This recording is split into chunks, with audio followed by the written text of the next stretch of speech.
More than 500 kilometers from the capital Nairobi, we set out with a long stretch of tarmac road in Marsabit as the beautiful savannas and the rolling hills become obscured by the rising mountains. It is a vast land with a dark past of elusive unity. The prickly heat has roasted many bodies owing to an ending inter-ethnic war.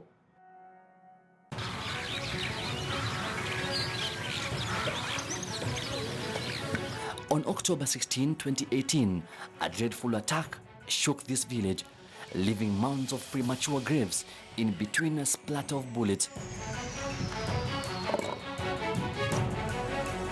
Adano Katelo tends to his brother's grave whenever the guns go silent.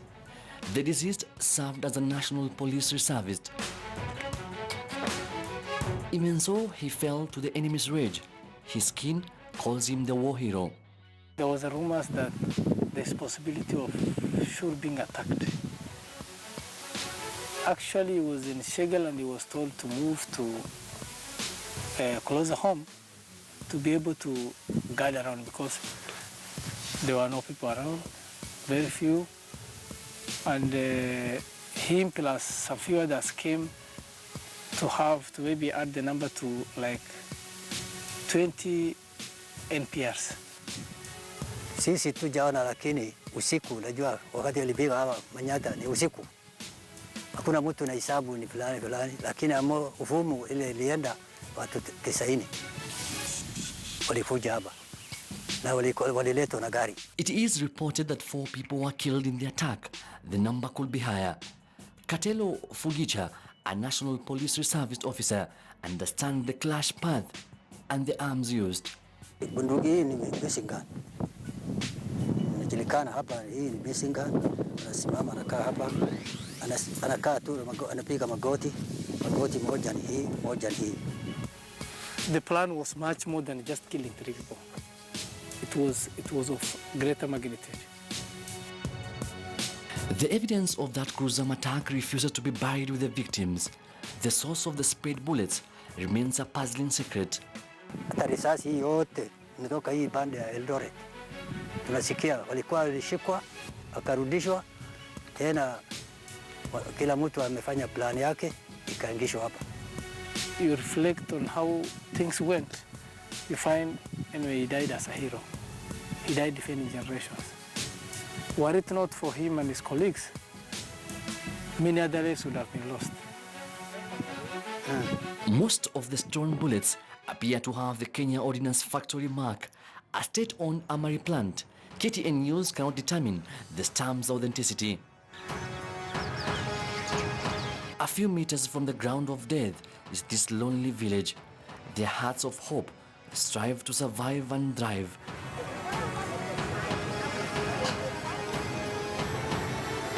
Holding on to every glimpse of courage while hiding under the shadows of the Kenya Red Cross Society.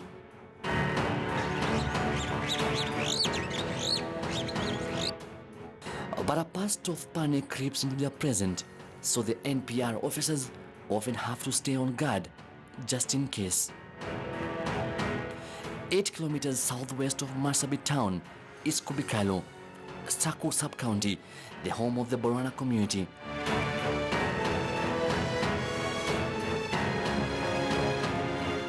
Elders recount the bullet mess. Armed attackers were here on the 15th of October 2018.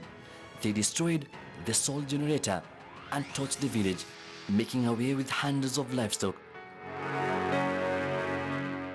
Mtu mmoja amekufa, mmoja amefunja. Hata mbili kwa mtoto kidogo igoko hata amekufa.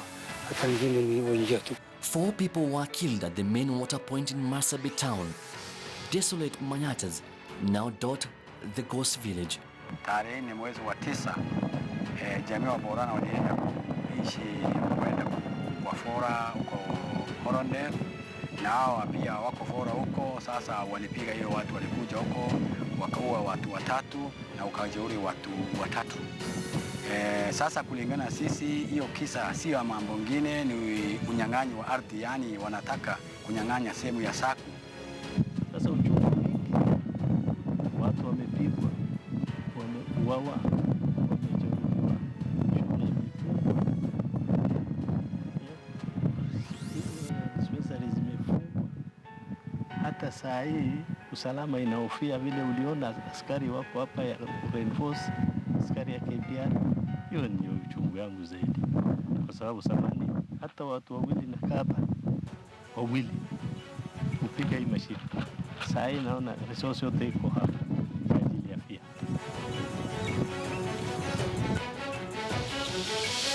Kubikalo Primary School runs no lessons since October. The learners have pursued safety instead. But which place is safe? The bushes perhaps. The young and the old generation have a common sting, the never-ending conflict. Expectant mothers and their budding offspring endure life in the woods. Lelo Dengue has mothered 4 children through the war-ravaged seasons. She's checking on her raided home before the next skip into a hiding den. The area chief Wako Galma regrets a recent disarmament drive. Wamekosa imani na sisi kama chief. Last disarmament tulitoa bunduki yote ile ya illegal. So saa hii wakiniona hapa wanaona kama wameona mtu ile amewaumisha kabisa. The National Police Service, once known as Home Guards, have offered a security hand in this dodgy and terrible terrain. But locals claim they too have served tribal interest, while fueling feuds they were originally meant to quell. It's more or less a community military force, because a Gabbra KPR defends a Gabbra, a Borana KPR defends a Borana. So the more number of national NPRs within that population, the mightier their firepower is. Even if you form the Home Guards and what you call the Blues Reservists, the question is, are they loyal to the clan or are they loyal to the nation? There's a conflict of loyalty among the what they call the community itself, because ultimately the Home Guards, they are too loyal to the clan, too loyal to what they call the tribe they came from. They are no longer loyal to the country, to the nation itself. Of course, is making sure that the NPRs are well managed, they are kitted with uniform, and their numbers are also limited. Then the Kenya Police Reservists, who had been given guns before, they will also be, some of them will be disarmed, some of them are elderly people, some weapons might even have been inherited by families. It was given to the grandfather, now it has been passed over to the son and even to the grandson. These are some of the things which we'll address. And if some local people will not be willing to surrender them voluntarily, we might have to use force to get them. Sophisticated weapons continue to infiltrate clash zones. Assault rifle AK-47, assault rifle M16, battle rifle G3, machine gun, and rocket-propelled anti-tank bazooka are some of them. On the trail of tribal clashes lies many stories of loss among the 14 communities inhabiting Marsabit County. Clan bigotry, clan separation, and clan clashes, simmering tensions between the communities, Borana and Gabbra, have left the community deserted. Over 10,000 people, mothers and children, used to live here. Now, the place is deserted. Will the communities reset the tribal card, or will the wave and intrigues open a new chapter in the tensions? Wakenya wanaweza ishi popote, sina shida hawa kukuja kuishi, lakini ibainike wazi hiyo mali wanaishi kwa sehemu ya Saku na wakuwe katika utawala ya Saku, kama ni assistant chief, kama ni chief, ikuwe ni watu wetu. Lakini kama wanatoa chief yao, hiyo inaonekana wanataka kunyang'anya ardhi. Kwa maoni yangu mpaka hiyo isuluhishe, mimi kama mzee wa jamii wa Borana nasikia uchungu sana. First of all, it is the issue of land. Although Marsabit is vast, it is the largest county in the Republic of Kenya. But the way our constituencies have been placed, particularly in terms of showing the delineation of the constituency boundaries. These administrative units and even these electoral units have been carved out, we have not been clearly told our boundaries. And really this is the problem. The problem that happened in Oronder, this crisis occurred in Marsabit, so simply because of land dispute. In 2013 in Moyale, we had that major crisis, which eventually was actually a peace process was spearheaded by Honorable Kaparon and Honorable Senator Yusuf Haji, were also land issue. So I strongly believe there are issues that have not been resolved. I was looking at some records as early as 1912. There were clashes between communities within this area. Some of them were caused by administrative boundaries. Some of them are caused by grazing lands. Some of them are caused by grudges, historical grudges, between one or two communities around here. This is Kubikalo. This is Oronder, where the whole thing started. Yes. Then there was a problem in Shur. At the county commissioner's office hangs the map of death. At least 30 people have been killed in the recent past and many herds of livestock stolen. Is it a strategic way of... Yeah, it's a strategic way. You know, we have the specialized units of the police. The nagging question is who funds the expensive weapons felling lives like trees in this area. We have witnessed situations where some big arms have been used.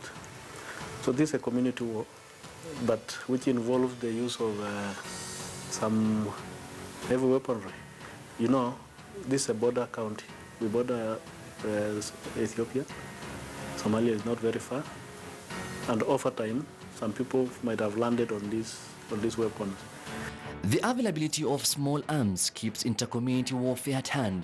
Many ethnic groups straddle the expansive porous Kenya-Ethiopia border. This complicates the situation. The new Prime Minister of Ethiopia, when he came to power, he lifted the Oromo Liberation Front. You know, they're no longer what they call a terrorist group. And that itself, it has an impact on whatever happened in the other side of Ethiopia has an impact in Marsabit County. Who is now controlling, who is now in charge, who is superior than other? There's a superiority contest between the Borana and Gabbra community. If Marsabit bans, Boranas have Ethiopia to run to. That is their first home. That's their perception. So that sense of patriotism is actually not there. They are also part of the population of Gabbra who have home on their side. If Marsabit bans, they have home on their side. So what are we saying? Our loyalty and sense of patriotism dying. With lots of regret, I say, there are people who are transported even from abroad, that is Ethiopia, to come and cause havoc in Marsabit. The national government must take its place. Those who are funding this should stop, and the government machineries should investigate. Former Kenya Defence Forces officer retired Colonel Ali Rasodida is the Member of Parliament for Sako constituency. He stands as a pillar of comfort for his native Borana community. The issues have not even been touched. So there are deep-rooted issues which have contributed to the conflict. And we believe that it's not just good enough to blame the leaders. It's important for the government also to look at what are the issues, what could have caused this problem. His northward counterpart, Francis Chachuganya, also a seasoned politician, enjoys a religious following of his Gabbra community. Never been party, and I will never be party to, fueling conflict and bloodshed among our communities, our societies. That's something that will be done with a leader who doesn't know why he's elected, who have no agenda for his people, and who uses, inter-clan rivalries or inter-clan, conflict as a way to ascend to power. On October 22nd, 2018, the two members of parliament were dramatically arrested and charged with incitement and involvement with the Marsabit clashes. For the peace which is going on, in fact, it was very encouraging. when we see some fellows, some warlords, wale wako kwa radio, wale wako kwa jamii yao, wanaona jamii yao, kama fulani amesema hivyo itakuwa. Kwa hivyo inaona iko matunda. Marsabit actually normalized. It was the first time I think everybody slept that night. People had good sleep, families went home. I have evidence. Even the Gabbra, the people who are spending in this Marsabit stadium here, the families who are from actually the MP's village who are spending at Marsabit stadium, they spent at their homes.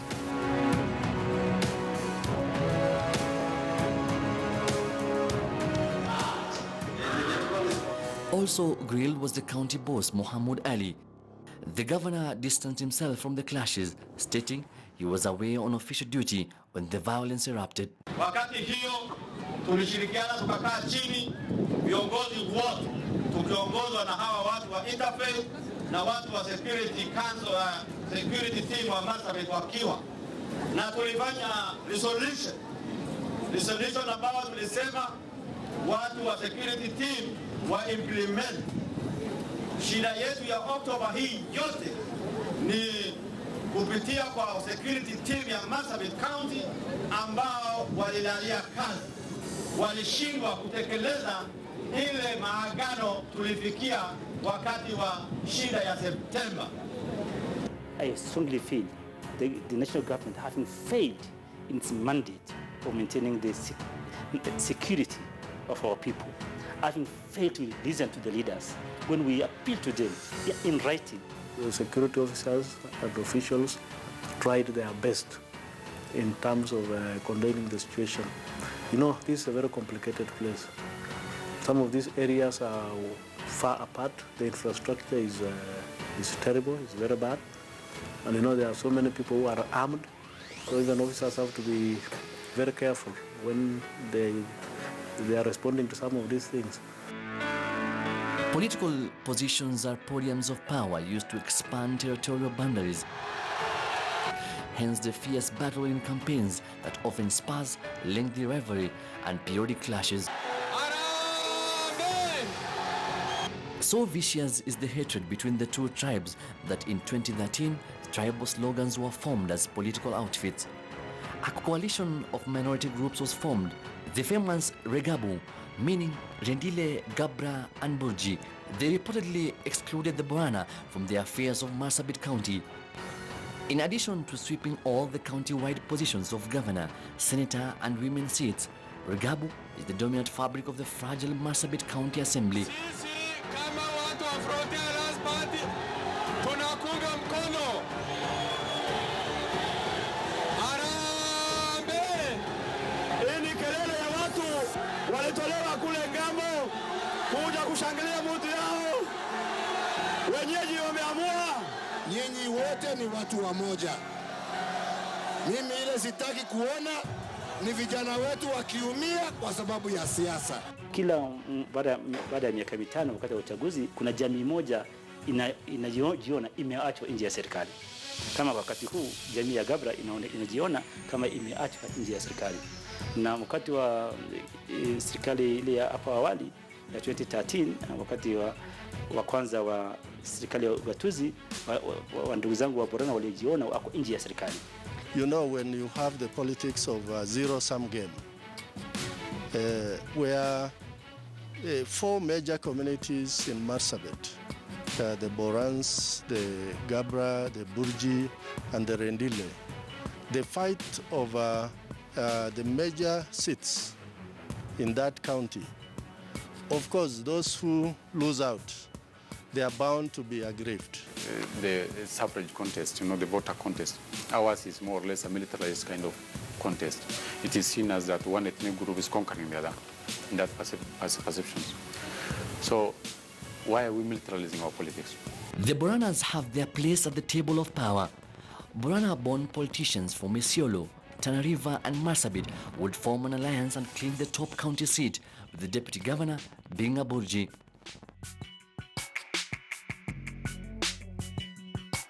14 years ago, attempts to find a long-lasting solution came up short when Kenya Air Force plane carrying a peace delegation crashed on a hill in Marsabit.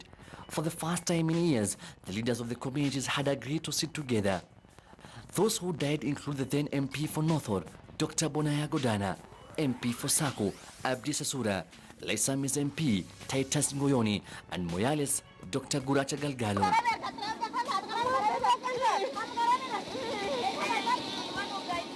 On July 2015, over 6,000 people fled their homes as hundreds of armed raiders attacked residents in Turbi, as more than 60 lives were lost in what is referred to as the Turbi massacre. They were hard saying, make sure you kill many people, make sure you don't let people survive. Some of the survivors, that's what they are saying. So I had warned about it in the media many times. I had warned about it in Parliament. I had asked the Minister for Internal Security to carry out special investigation in Marsabit, even before those raids, after the children were killed in Marsabit town, the children who were going to school church. It's all the same network. It's all the same network. I had said this thing requires a special investigation from Nairobi.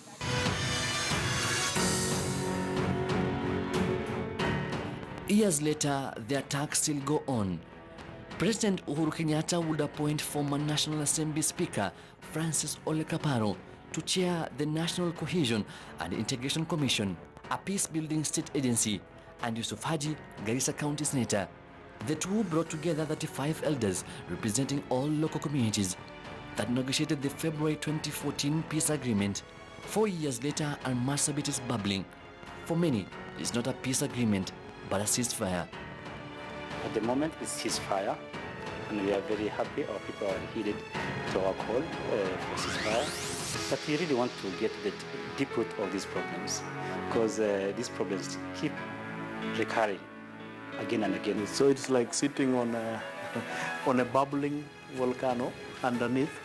You don't know where it will erupt from next. You close this one, erupt from this side. You close this, erupt from this side. You can never win in killing one another. You can never kill. That's what we tell them. They can only win when they sit together, talk about their problems, and resolve them peacefully. That is what we did. We brought together the political leaders, and we impressed upon them that they are there for the benefit of their people. But when their people are killing each other, surely they're not there for their interest. And I think that really brought some senses to the people, to them. We also brought together with the county government and political members of parliament, so that in sharing the resources, the county government will inform the MPs what is being done in the area. If reality is spoken, it's unimaginable. It will be an outcry if we set the numbers. The Kenyan population knows about it. Leave the 14 they are talking about. You know, there will be an outcry. But the misfortune about it is also on the national government. They like doing a lot of public relations work with the Northerners' life, which is immoral in itself. This country has two tribes, farmers and pastoralists. To be honest with you, fortunately, but unfortunately, whatever you call it, farmers has the power. They marginalize what they call the pastoral community. If today such kind of thing is happening somewhere in farmers' community areas, government they respond immediately, because farmers are ruling the country. Then they marginalize the pastoral communities. There is no any other tribe in this country. We have only two tribes. Marsabit residents continue to sing songs of peace. Peace, as every political season presents fresh challenges to their coexistence. The number of people killed in this county is more than the documented 15 women and children bearing the brunt of these clashes. The most discouraging example of profound impasse of a region writhing of 50 years of marginalization. Will the people of this county give solutions that are best and sustainable for the county, or will they succumb to exterior challenges? Hussein Hamid, KTN News, Marsabit County.